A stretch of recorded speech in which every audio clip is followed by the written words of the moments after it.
Hi guys, Chris here from High Island DIY, and I know a lot of guys are curious about what chainsaws people use for different stuff, and if you're just getting into cutting wood or milling lumber, you might want some reviews or insights.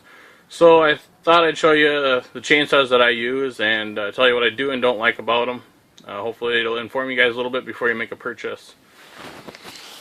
Alright, so if you've seen one of my recent videos about cutting down a tree, this is the chainsaw I used in the video. It's a Poulan P3314, 33 cc's, 14-inch bar on it.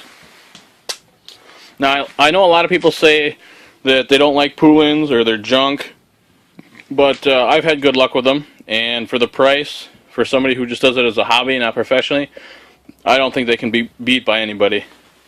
Now, the chainsaw that I use for milling, you've seen a couple of the mills I'm working on. The chainsaw I use for milling is actually a Poulan Pro 50cc 20-inch bar, and I bought this chainsaw a couple of years ago when we started burning wood, and it's been 100% reliable for me. I've cut trees about 28 inches in diameter where the bar won't even reach all the way through it, and it's got plenty of power. The one thing I do suggest you do when you buy it is the chain that comes with it is a consumer grade safety chain, anti-kickback.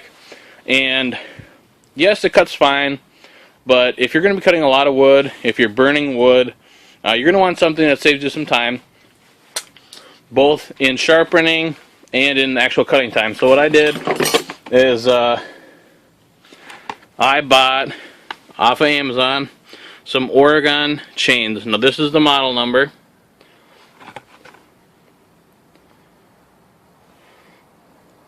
See if I can get it to focus here.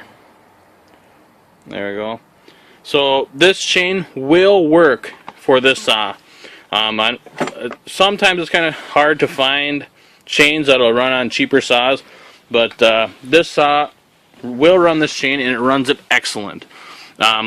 The only difference that I really noticed from like the consumer safety anti-kickback chains and the professional grade chains is these rakers are a lot smaller and they're not bent over and hooked on the top like the safety chains are. And if you're going to be milling wood, you're going to want a milling chain. Now, I don't have the box for the milling chain I bought, but I did buy that from Oregon also, off of Amazon. And the differences I noticed are most chains are ground, your cutter teeth are ground at a 30-degree angle.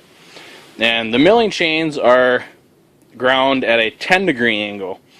So that lets you have smoother cuts, lets your chainsaw rev all the way up to where it's supposed to be running for cutting wood. It won't bog down. It won't catch and grab into the wood as much as a regular chain will.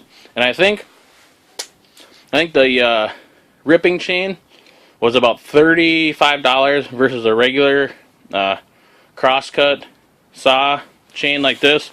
I think it was like $18. So there is a bit of a cost difference if you're looking at milling wood, but it's a fun hobby to get into. Okay, so some of the things I like about the saw, it is an anti-vibration handle. It's on springs, so it keeps down on operator fatigue. The air cleaner is easily accessible, just this hand screw on top. You got your air cleaner right there. You can see I need to clean it out because I was milling with it the other day. Easy access to the spark plug and the air cleaner, which you're going to want to clean your air cleaner. I do it before every use. Versus like the other Poulan I have, which is not a professional model. To access the air cleaner on this, you actually have to take out 3 bolts on the top, and this whole plastic cover comes off. And it just makes it a lot less convenient if you're going to be using your saw a lot. You know, you want to always check your air cleaner, air filter, because if you have one that's clogged up, your saw is not going to perform well. If you got a saw that's bogging down a lot, doesn't want to rev up the high RPMs, chances are you have a dirty air filter. So this saw, I don't think, was really meant to be used a lot for cutting firewood and stuff like that. simply because it's not as easy to do the maintenance that you want to do every time you go out and cut wood. So a lot of guys probably are wondering, hand sharpening with a file guide, you know, taking your chains in to a saw shop and having them professionally sharpened. I've always hand filed my own